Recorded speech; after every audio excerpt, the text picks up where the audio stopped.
Hi, this is Brock Radke from Las Vegas Weekly, and this is my column, The Incidental Tourist, from the Strip section of the March 26th, 2026 issue. You've come a long way, foodie.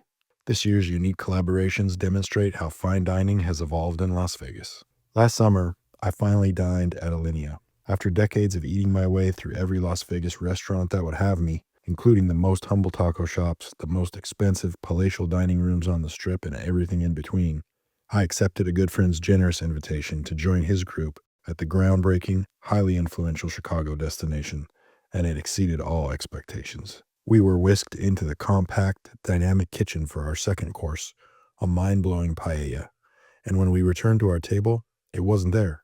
The entire dining room had transformed into a different place. I ate a small, multicolored cube of gelatin that was also, somehow, a Chicago-style hot dog. Another dish was more of an archaeological dig, complete with specific tools instead of knife and fork. My final bite was a balloon made of sour apple taffy, I think. The idea of dinner becoming a whimsical, immersive experience may not have been born at Alinea, but its co-founder, the highly decorated chef Grant Akitz, certainly advanced the theory far enough for every other experimental or even somewhat curious restaurant in the country to take notice. To celebrate its 20th anniversary last year, Alinea created a tour schedule for culinary residencies in cities such as Brooklyn, Los Angeles, and Tokyo, and it's wrapping up after one more stop, in Las Vegas. Bellagio's Mina restaurant will host Alinea for a little more than 6 weeks starting on April 16th, bringing Akitz and his team's gastronomic magic to the Strip in one of the most exciting pop-ups Vegas has ever seen. Quote, Las Vegas has always been willing to think big and take risks. There's a real history here of chefs, operators, and teams pushing hospitality forward, not just in scale but in creativity and craft, Akitz said in a statement. Bellagio understands how to create experiences that feel both bold and thoughtful, and that makes the resort a meaningful place for us to share what Alinea has been building for the past 20 years.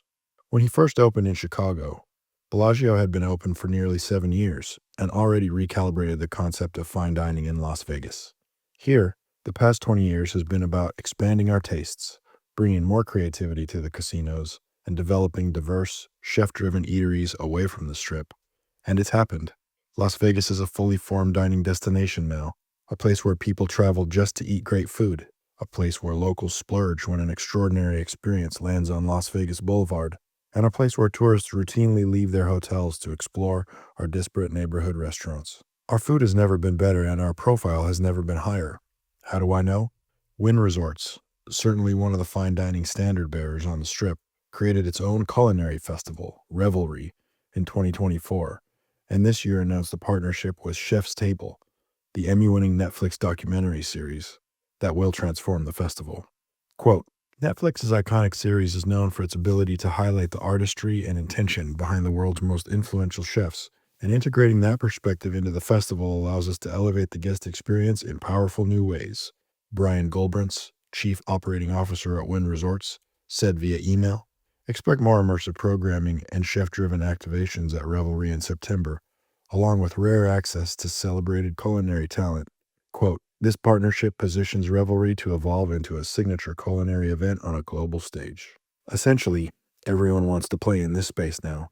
Eating and drinking is as big or bigger than any other part of today's Vegas experience, and it's also the part local residents are most interested in. It's no wonder the Michelin Guide has decided to return to Las Vegas after a 17-year absence. After typically placing a couple of chefs in the James Beard Awards Best Chef Southwest category in recent years, Vegas placed 6 chefs in that category this year and 8 semifinalists in other categories, including the acclaimed Indian restaurant Tamba at Town Square for Best New Restaurant, one of the toughest categories to crack. It seems to me, still a humble diner, although with decades of experience, that we might need to update our claims of being the entertainment capital of the world and or sports capital of the world. There's no point in comparing the Vegas restaurant scene with any other city, but it's inarguable that there's no other restaurant city like Vegas. Find this story and others online at LasVegasWeekly.com.